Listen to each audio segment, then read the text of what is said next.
The following program is being brought to you on the Voice America Business Channel. For more information about our network and to check out additional show hosts and topics of interest, please visit voiceamericabusiness.com. The Voice America Talk Radio Network is the worldwide leader in live Internet talk radio. Visit voiceamerica.com. The views and ideas expressed on the following program are strictly those of the hosts or guests and do not necessarily reflect the views and ideas held by the Voice America Talk Radio Network, its staff, and management.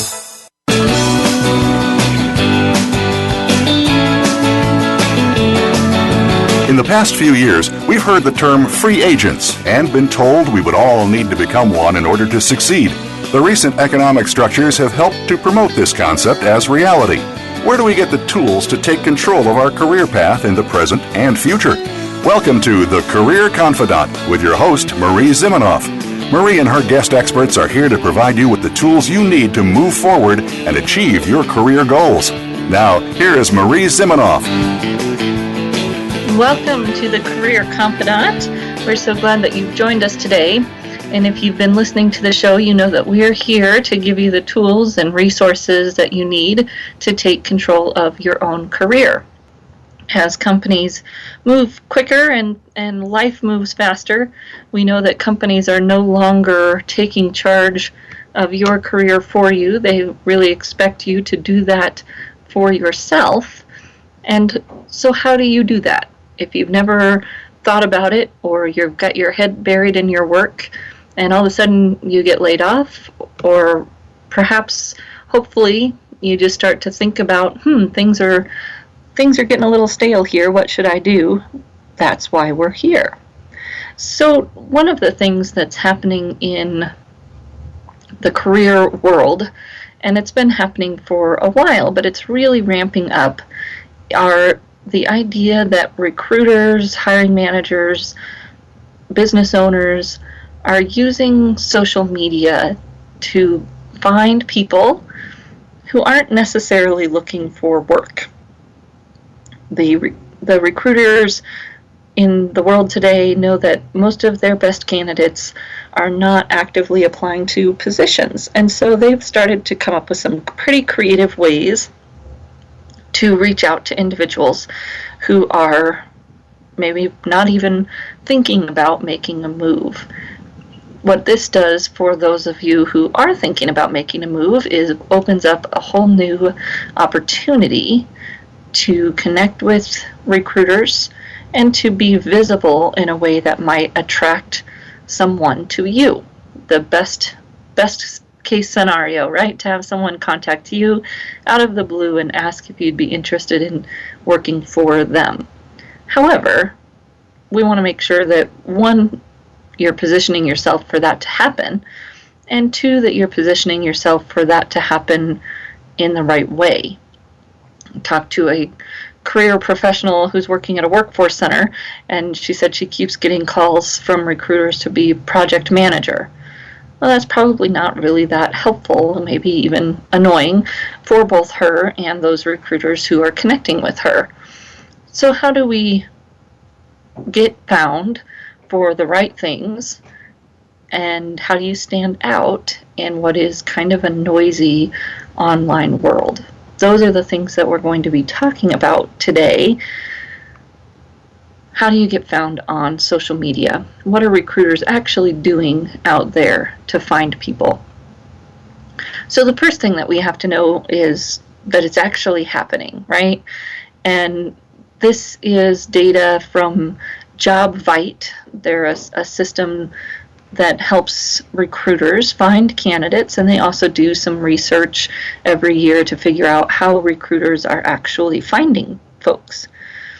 So their data shows that 92% of recruiters use social media. So 92% of recruiters use social media. 87% of those use LinkedIn. So if you do the math, it's around 80% of recruiters total that are using LinkedIn during the recruiting process. So that's not necessarily that all of those folks are using it to recruit, to sourcing candidates is the term that they use for going out and finding someone proactively, but during the recruiting process at some point, whether they're looking at a candidate who's applied, in whatever way that you might think they're using LinkedIn throughout the recruiting process, 80% of recruiters are doing that. Surprisingly, 55% of recruiters, 55% of that 92%, are using Facebook. And that is a pretty large increase over the last few years of recruiters using Facebook to connect in some way with candidates. Again, that may be after you apply, or it may be when they're sourcing to find great candidates. Next, you have Twitter at 47%, and it kind of trails off a little bit after that with Pinterest and YouTube, Google Plus, on down the line there. So the end result is that your recruiters are using social media to find candidates. So in the US, that's the case. For those of you who may be in Europe, they don't do a European study that I could find, but they do a UK recruiter study, so give you some idea of what's going on over there. 40% of recruiters in the UK use social media, so a lot lower than the US. However, 46% of those not using social media said that they may be or were planning to do so in the next 12 months. So there's a huge move towards social media in the UK, maybe just a tad bit behind the US in terms of their use of those social mediums. However, interestingly, Facebook was the top ranked for the UK recruiters, with 75% of the 40% using Facebook to identify candidates. And then Twitter next with 57%, and LinkedIn was third. So a little bit different layout there for the UK, and perhaps some indication of what's happening in Europe. Quite different in terms of the ranking of those social mediums and what they're using. So we'll talk a little bit about these systems, both Facebook and LinkedIn, and some about Twitter, and how you can get found by these recruiters who are out there using these systems to find their talent. So the first thing is to understand how recruiters search these systems. The first thing that we know is that although some recruiters are going to use like a Google search, that's going to provide a lot of noise, right? And they'd have to have very specific keywords that they're looking for. Most of the time when recruiters do a Google search, and we talked about this in December, that they use very complex search streams, usually searching well-known websites, not the whole web all by itself. So for instance, if I was recruiting a nuclear engineer, I would use Google to set up a very specific search that would search some specific websites like professional associations and those types of sites to help me get better search results. Maybe searching for presenters, publications, or members who are listed on those sites.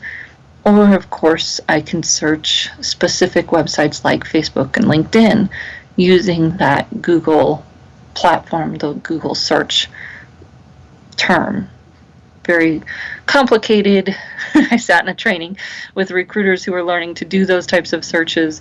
Very technical type of search that they're doing if they're using Google. The other way that they may search is actually on the medium itself. Of course, with LinkedIn providing the most user-friendly probably way to do that.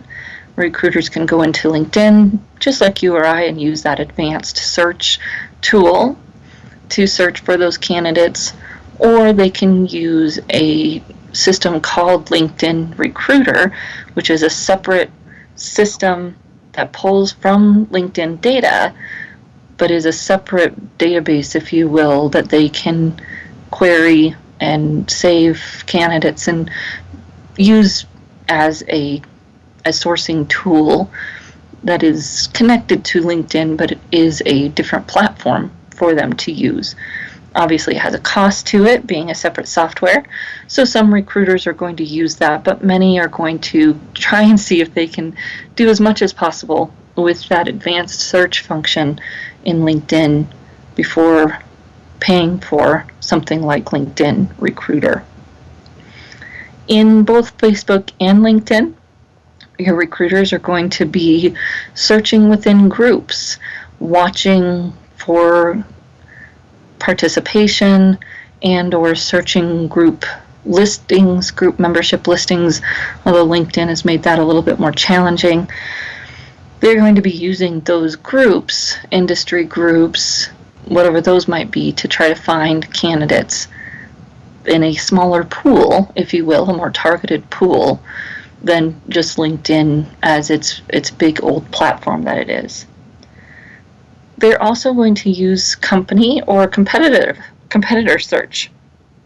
So in LinkedIn, I can go to my competing companies and see a list of who works there fairly easily. Great way to recruit, especially for those hard to fill positions where I really want the talent who's already doing the job. Similarly, in Facebook, people can start these industry groups or interest groups, and there are company groups or company pages that people might be following, and your recruiters can use those pages to do some searching, do some research, and find candidates who have liked those competitive company pages, or perhaps even their own, to find candidates that have self-selected into the industry, into the group, into something that limits that pool for them even just a little bit. So when the recruiter is searching, usually they're getting as specific as possible.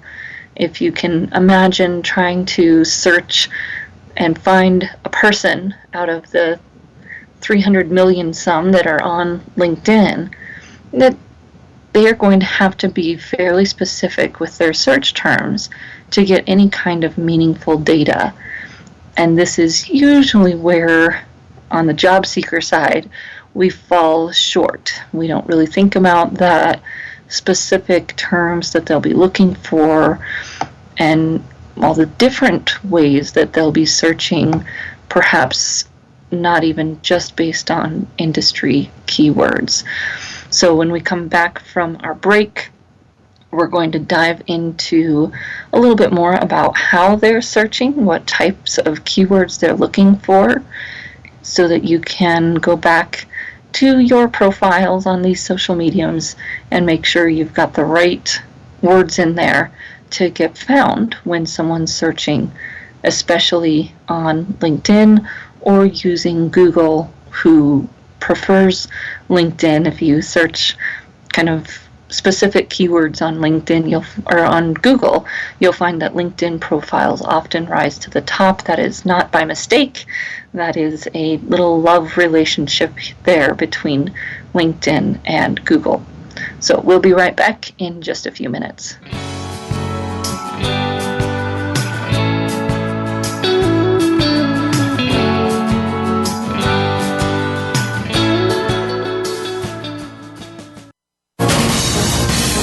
Voice America Business Network, the bottom line in business. You know that the career landscape has changed and that you need to be proactive about managing your career. You can have the foresight, skills, and confidence you need to take charge of your career and seize opportunities. A strategic advantage and career expert, Marie Zimenoff has helped thousands of leaders like you get focused, get found, and get hired.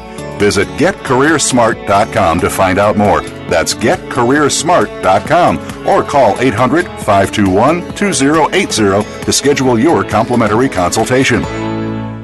What makes great leaders? Results? A lasting legacy? Is it making a difference in your life? Or maybe the lives of others? I Lead, the Leadership Connection with host Dr. Linda Sharkey will bring you the practical tips and tools to make you an extraordinary leader. And by doing so, build a better, more successful, and more profitable organization. Our show is all about you, the leader that you can be, and the culture that you can create. Tune in to I Lead, the Leadership Connection, live every Thursday at 5 p.m. Eastern Time, 2 p.m. Pacific, on the Voice America Business Channel. There are two types of leaders in business. Those who are nice, compassionate people, and frankly, they are the people who fail to get a lot done. Then there are those who can get everything done and so much more.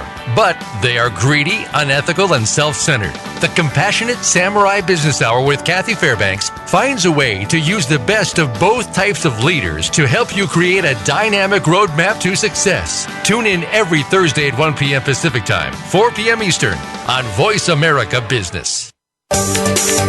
From the boardroom to you, Voice America Business Network.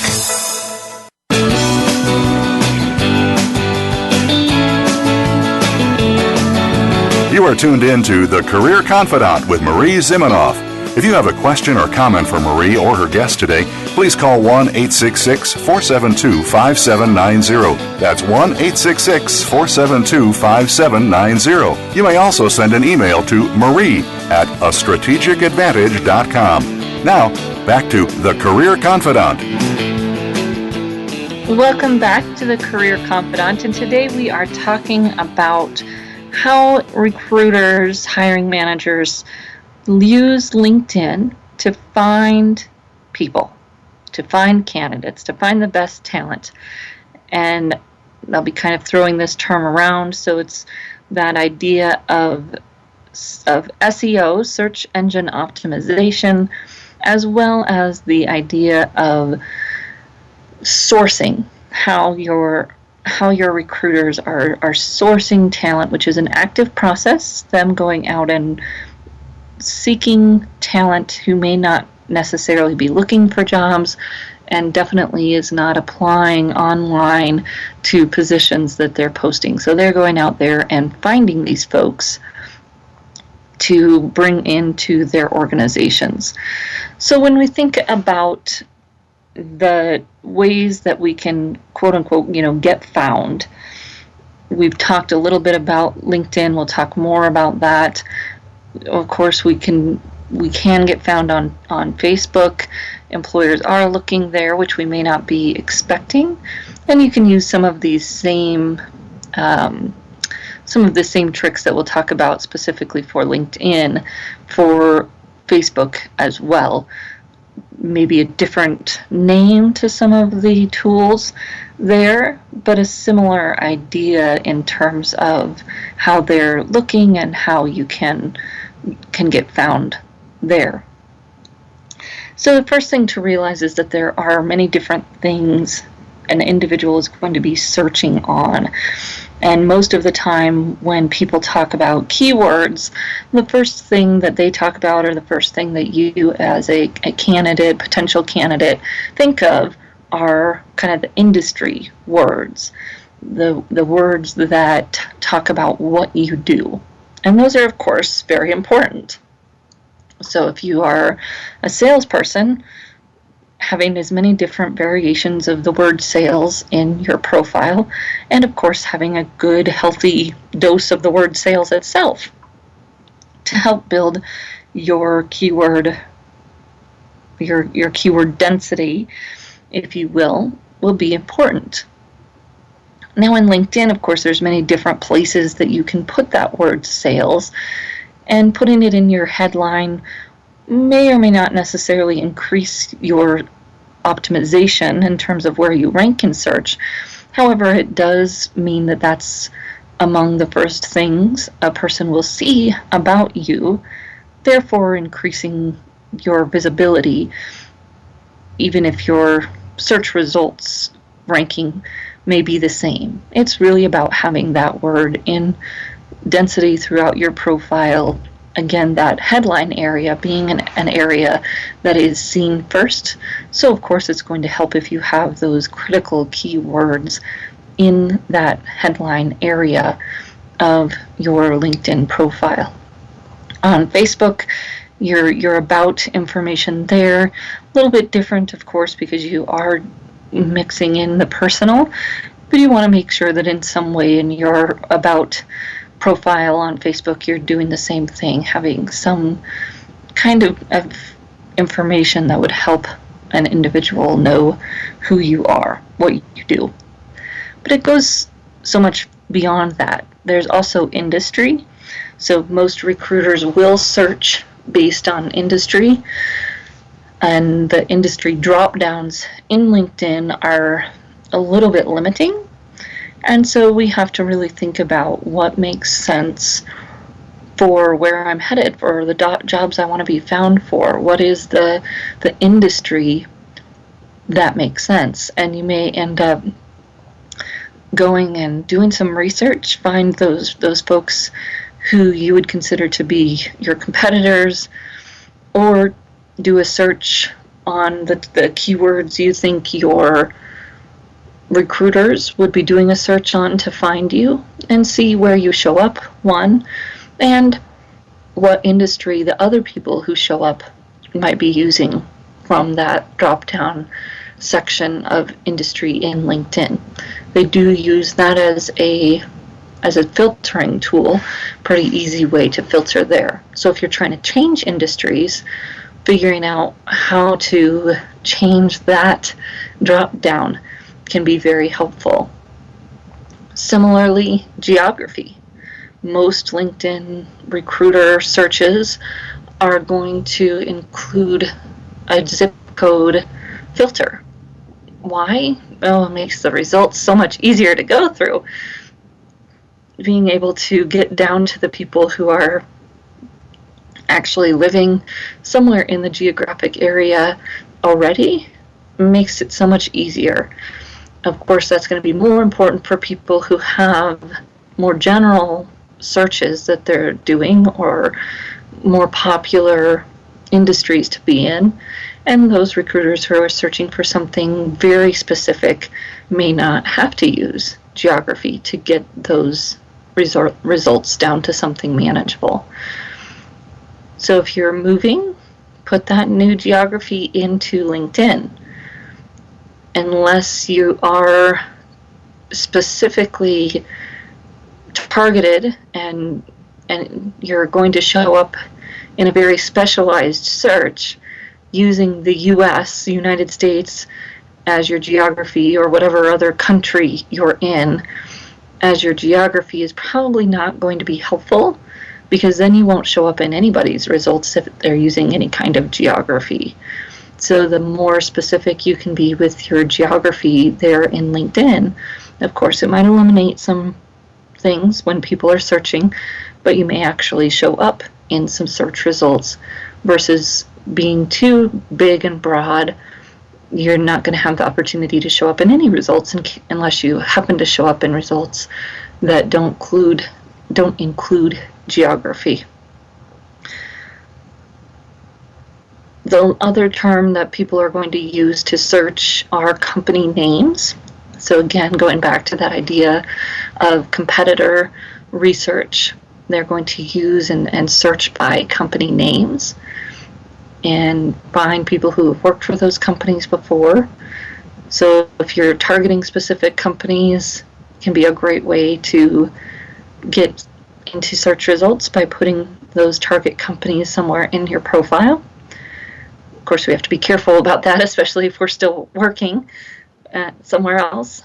But even listing customers or people that other companies that you work with in your current job can be a way to get some of those other company names in that may be search terms that recruiters are using. So just expanding our idea of keywords a little bit, that it's not just the skills and core competencies or technologies, which are all very important to make sure we're listing, but then it's also these other terms that recruiters are using to filter that search down, because those words alone can be quite the search results that they're going to get, right? Quite the amount of search results they're going to get.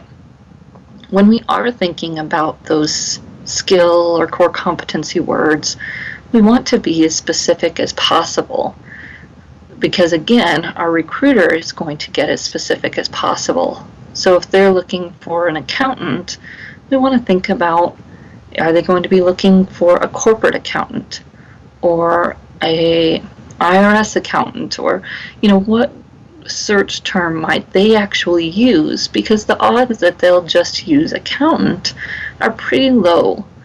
Imagine the amount of search results they'd get with the numbers of people that are on LinkedIn. So we really want to think about those terms and what they might use and how we can get those terms into our profiles. And we'll talk a little bit more here in a little bit about where we want to put those words more specifically. But it's first to really think through what words make sense and how can I use specific phrases as much as possible versus being generic. Our fear there is going to catch up with us, that if we're too specific, then we might eliminate some opportunities. However, if you're not specific, the chances of getting found are going to be fairly low. So we have to kind of hedge our bets and say, okay, I'm going to put a stake in the ground, especially, here on LinkedIn, and there are places and ways you can do it that may not be so pigeonholing that if you apply to another position and that recruiter goes to look at LinkedIn afterwards, that they count you out, but that they do have the opportunity to find you proactively because you've put in some of these specific words. You can do keyword research. Of course, there are tools that you can use to do that, but really your best tool as a job seeker is going to be collecting those job titles, job postings that you're interested in, and going through and really collecting the keywords that are in those job descriptions. And the more targeted you are with your search, the easier it's going to be to do that, the easier you'll see those themes and be able to pull out those keyword phrases and use them in all of the different places you can use them in your LinkedIn profile. You can do research of other individuals that do what you do or do what you want to do and see what keywords they're using in their profiles. Again, you can do a search, somewhat what you think a recruiter might search, where you would want to be pulled up, and see who comes up to the top, what keywords are they using. Please do not copy and paste their profiles. That doesn't help anybody. However, you can see what keywords they're using and incorporate those into your own profile along with your own stories and your own words. We don't want to keyword stuff or get overly worked up about keyword to the point where it's very uninteresting to read your profile. You may get pulled up in the results, but you'll quickly get eliminated if you have no personality or specifics to the results that you've delivered, the accomplishments that you have, and to who you are as a professional. Those are all expected on LinkedIn to differentiate you from everyone else. So yes, do that research, see what kind of keywords you want to have in there, and then balance those, work them into your stories, your accomplishments, your results, so that they tell a story, not just a bunch of keywords copied and pasted into your LinkedIn profile.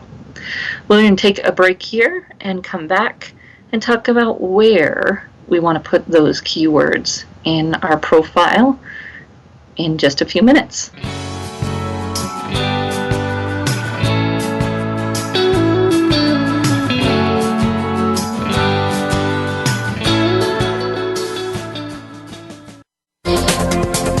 business community's first choice in Internet Talk Radio, Voice America Business Network.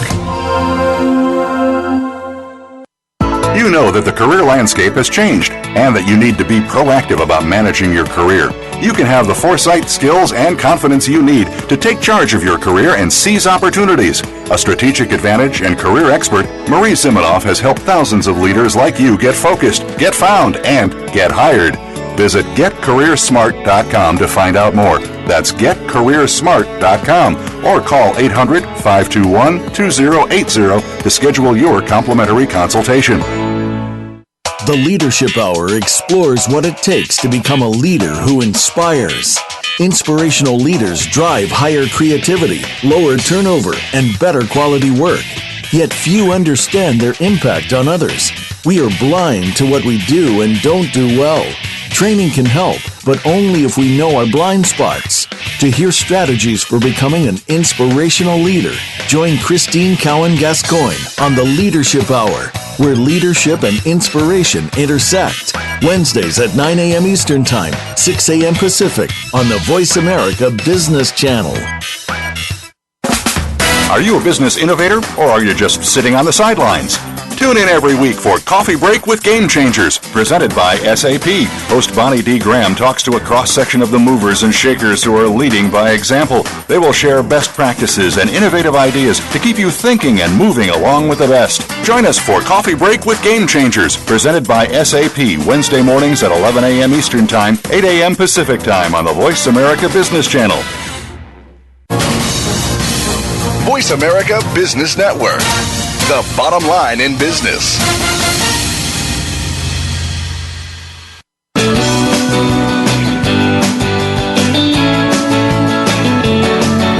You are tuned in to The Career Confidante with Marie Zimenoff. If you have a question or comment for Marie or her guest today, please call 1-866-472-5790. That's 1-866-472-5790. You may also send an email to marie@astrategicadvantage.com. Now, back to The Career Confidante. Welcome back to the Career Confidante. Today we're talking a little bit about how to get found on the web. Social media being the one area that you have the most ability to influence in that findability, if you will. So we talked a little bit about what mediums recruiters are using, and that LinkedIn, Facebook, Twitter are dominating that search function for recruiters.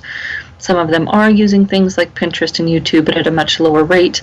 And my guess is that those results, if you're using them and they're strong, are coming up for those individuals in a Google search, because Google's in bed with all of those companies. So owns YouTube, right? Those are why those results are showing up and in the Google search results.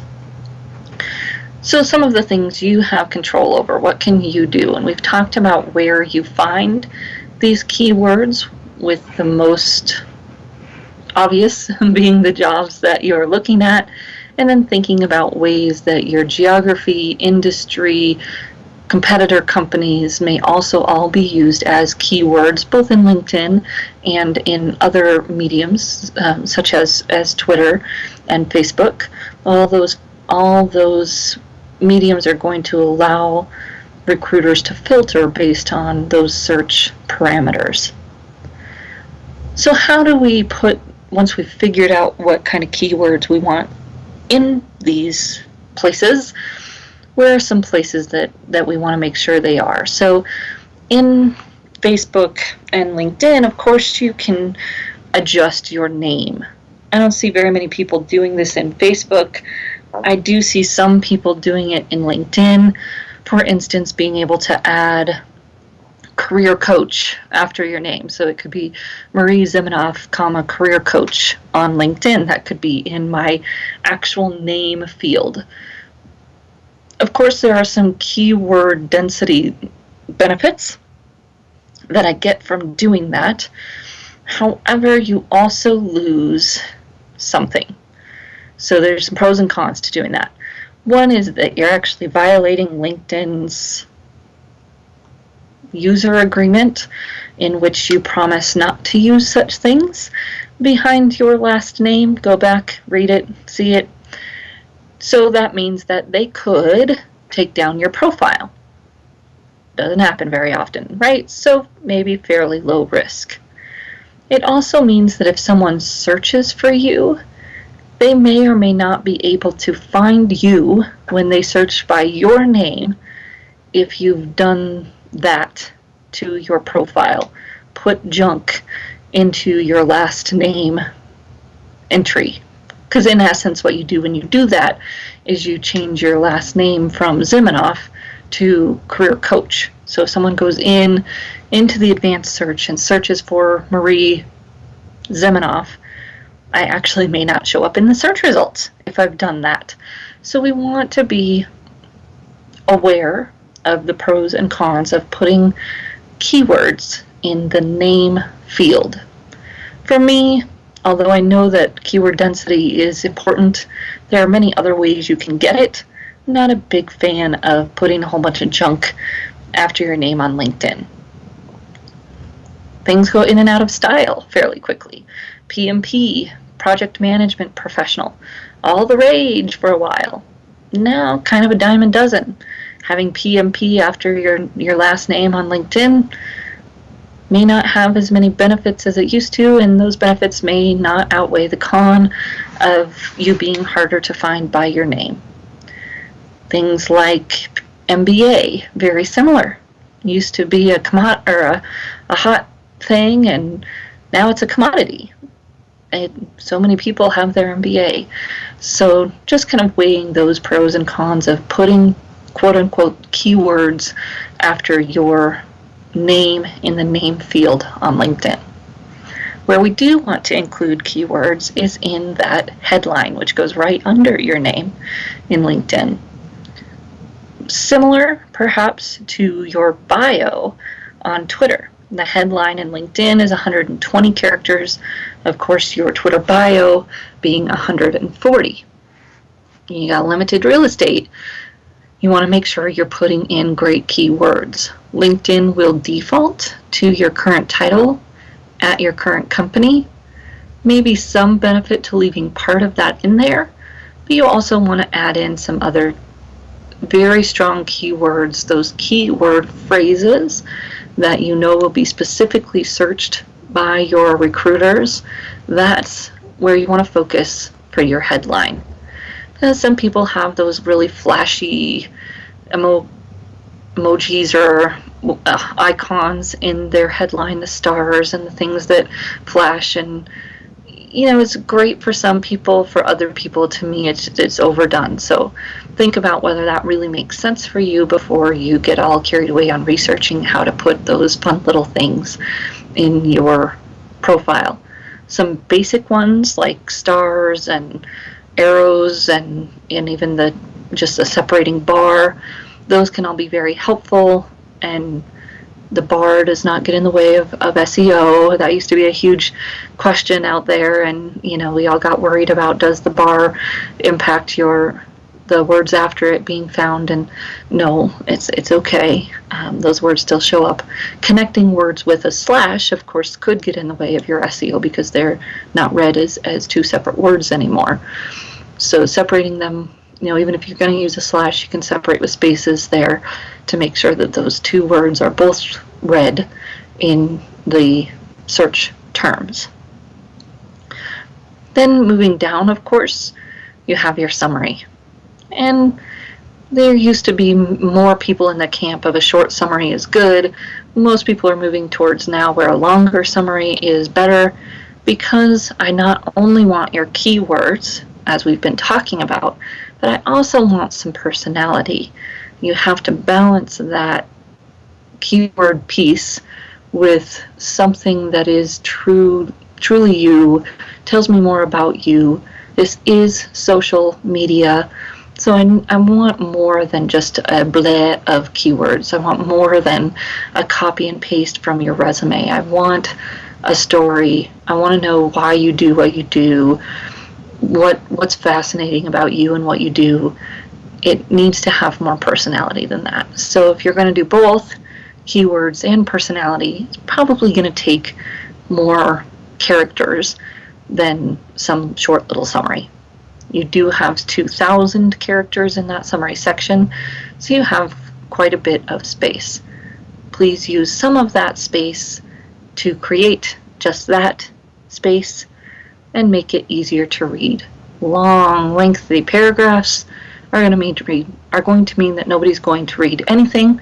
Even if it has high keyword density, it will make it through those search results, sure, and then as soon as it gets pulled up, it will be quickly dismissed. Some other maybe less obvious places are the links that you can provide on LinkedIn, your contact information. You can include websites. If you are going to include such websites, maybe not everyone has them, but be as specific as you can. Even if you're linking to your company website, you could call it the name of the company, or you could say leading healthcare organization. You can get some keywords in there, right? Whereas your company name may or may not be a keyword. If healthcare is one of your keywords, you could increase your keyword density by doing so. Job titles. Doesn't have to be just your given job title. It's not a resume. You can use your given job title and then put in some keywords. Again, in those places you have 100 some odd characters, use them. Instead of just administrative assistant, it could be administrative assistant, filing, record keeping. It could be administrative assistant to the CFO, and include other keywords. Whatever makes sense for, of course, where you are or have been and where you're going. How can you get some more keywords into those job titles? They show up big and bold, so although it doesn't necessarily have more power in terms of keyword power there, it is going to have power when I look down the page, and of course it's going to help your keyword density. One of the things that we may not think about is that when you join groups, those groups can or may not be, you choose, listed on your profile. So if you join industry groups that have keywords in their titles and you list them on your profile, which should be fine, it's not necessarily promoting that you're job seeking even if you're employed, the titles of those groups listed on your profile help increase your keyword density. Imagine that. You can join up to 100 groups now, so although you may not want to join that many, you can go through and find some that are going to help you with your keyword density. Great, especially if you're looking towards a new field. Join some of those new groups. Going to have multiple benefits in addition to adding keywords to your profile. You have 1,500 characters in each job description or experience section description. Use them. Put in some detail.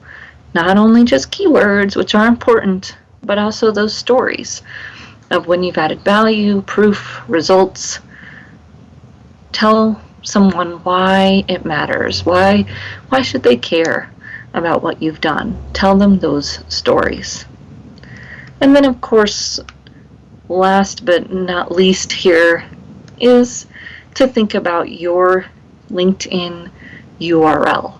You can customize your URL in LinkedIn.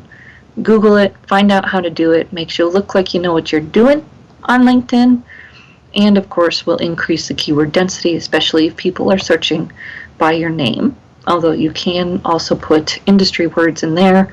You have to be a little careful with that, because if you ever change down the road, then you have to change your URL. Not the cleanest thing to do. So we'll be right back, and we're going to talk a little bit more about other areas to think about in terms of keywords in your profile, and then do some finishing up here of how you can get found on Google, social media, to do what it is that you want to do in your next job. We'll be right back in just a few minutes.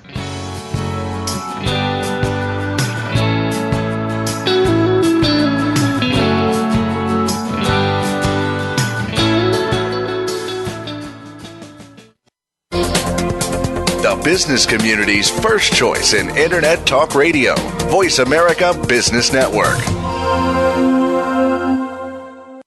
You know that the career landscape has changed and that you need to be proactive about managing your career.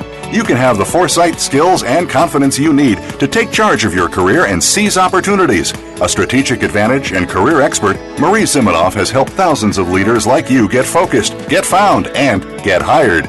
Visit getcareersmart.com to find out more. That's getcareersmart.com or call 800-521-2080 to schedule your complimentary consultation. Today, enterprise technology is both strategic and global. Each week on CTN CIO Talk Network, IT thought leaders from around the world share their experience with listeners as they discuss with Sanjog Aul how they are trimming costs and partnering with business to innovate and help IT become more competitive, better care for customers, and improve the corporate bottom line. If you want to keep up with IT thought leadership, listen to CTN CIO Talk Network with Sanjog Aul at CIOTalkNetwork.com. Where is the best place to put your money? Rick Saylor with co-host Eric Hamburg will take the mystery out of investing in order to keep your hard-earned wealth performing and protecting to its maximum potential.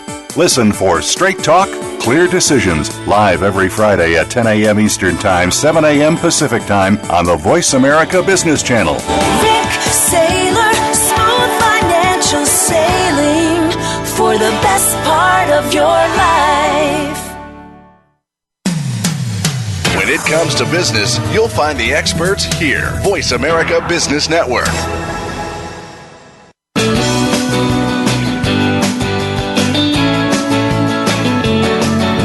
You are tuned in to The Career Confidant with Marie Zimenoff. If you have a question or comment for Marie or her guest today, please call 1-866-472-5790. That's 1-866-472-5790. You may also send an email to marie@astrategicadvantage.com. Now, back to The Career Confidant. Welcome back to Career Confidant, and today we are talking about getting found on the web, mostly, of course, using social media, your proactive tool to increase your findability. So we've been talking a little bit about LinkedIn and the places that you can use on LinkedIn to put in those relevant keywords that you've found, thinking about not only your industry and what you do, those key core competencies, but of course also geography, competitive companies that might be used in those search terms. So going down your profile, we've talked about the headline and how that may be similar to a Twitter bio that you write for yourself, and then your summary perhaps being closer to what you might have in Facebook, maybe Facebook being more personal even than LinkedIn, but still wanting to get some of that professional piece in there so that you give yourself the opportunity to be found there as well. Thinking about on both platforms, Facebook and LinkedIn, how you might join groups with, of course, those group titles, adding SEO to your LinkedIn profile because they're listed there. And then moving into, especially on LinkedIn, all the extras that you can use. So you can use projects, certifications, education, all of those enable to you to put in some kind of description where you can get in keywords, giving yourself that opportunity for even more density. One area that people may not think about is the recommendations. So if someone's going to write you a recommendation, give them some fodder, give them something to start with, give them something that gets those keywords in there that, of course, then they could massage themselves. At least tell them, I'd love if you could recommend my work with blank, including some of the skills, blank, blank, and blank. Give them something to start with so that recommendation also increases your keyword density and isn't just fluffy. Recruiters are going to like when it's specific anyways.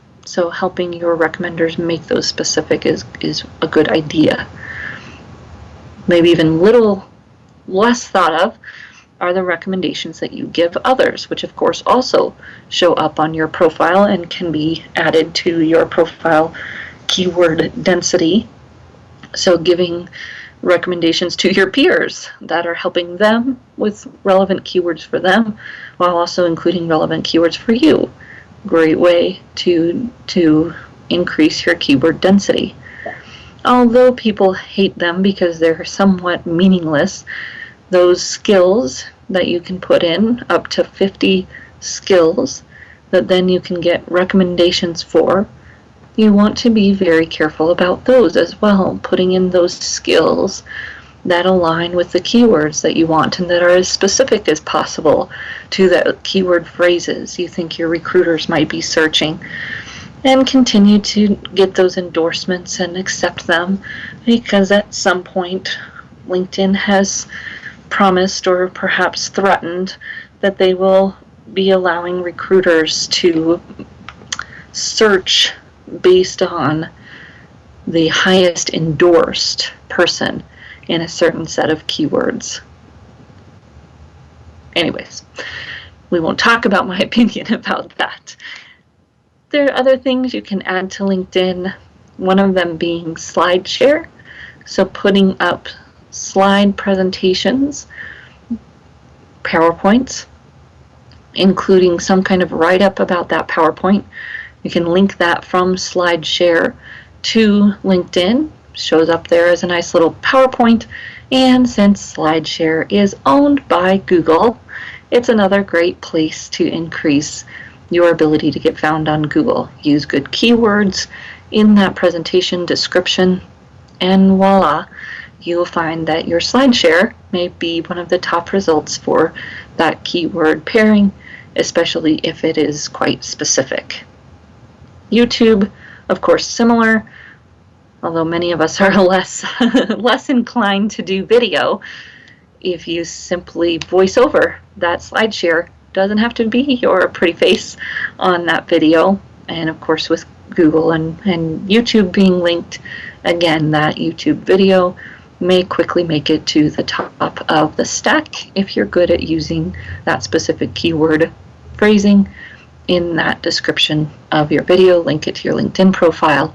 Lots of great things you can do there to put all of that together. I'd probably start with some of those things, SlideShare and a voiceover kind of slide video. Your pretty face if you're up for it on YouTube. Before I would dive into the wonderful world of LinkedIn blogging. Why lots of noise there? So if you have something to say and you have something specific to say and can write on a fairly specific topic weekly, that LinkedIn blogging may be beneficial for you. But if you're not sure what you want to say, or you don't feel like you have a specific soapbox that you can sit on that's going to help you professionally, we don't want to sit on a personal soapbox or a political soapbox or any of those things on LinkedIn that belongs on Facebook, you don't really want to halfway the LinkedIn blogging tool. So figure out which one of those tools might work best for you, SlideShare, YouTube, or perhaps the LinkedIn blogging, and use it fairly consistently. SlideShare once every other week or once a month might work, just to keep your voice, your stuff coming out, because of course that's part of SEO, is not just keyword density, but keyword freshness. So set yourself up some kind of schedule to go in and update your LinkedIn, whether that's updating your profile or sharing articles that are going to be beneficial. Sharing those articles in those groups that you've joined can be a great way to get some conversation going, build some relationships, actually have a voice in some of those groups. Of course, you can write your own content through the LinkedIn blog and then post it in those groups, which can also be helpful. you want to vary that. Do some kind of sharing of other people's content as well as your own, so that you're truly adding some value to those audiences that you are connecting with. Sounds like a lot of work, right? This proactive branding stuff is a lot of work. And I can tell you that a little drops in the bucket here and there, once a week, once every other week, can really help you manage your career proactively versus being in a situation where you've been laid off and you've done nothing to proactively build your brand, and now you're at the whim of the ads, you're at the whim of opportunity, versus having some kind of a network and visibility to fall back on. So it's really whether you do it drip by drip, or you see yourself in the panic of unemployment and having to start from ground zero while being unemployed.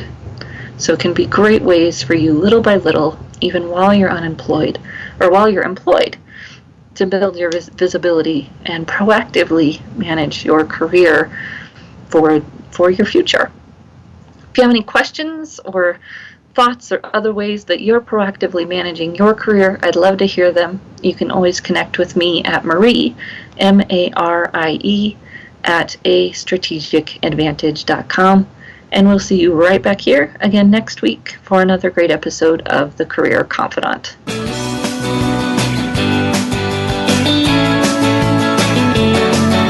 Thank you for listening to The Career Confidant. Marie Zimenoff will return again with another terrific guest next Monday at 6 p.m. Eastern Time, 3 p.m. Pacific on the Voice America Business Channel. Be sure to join us then.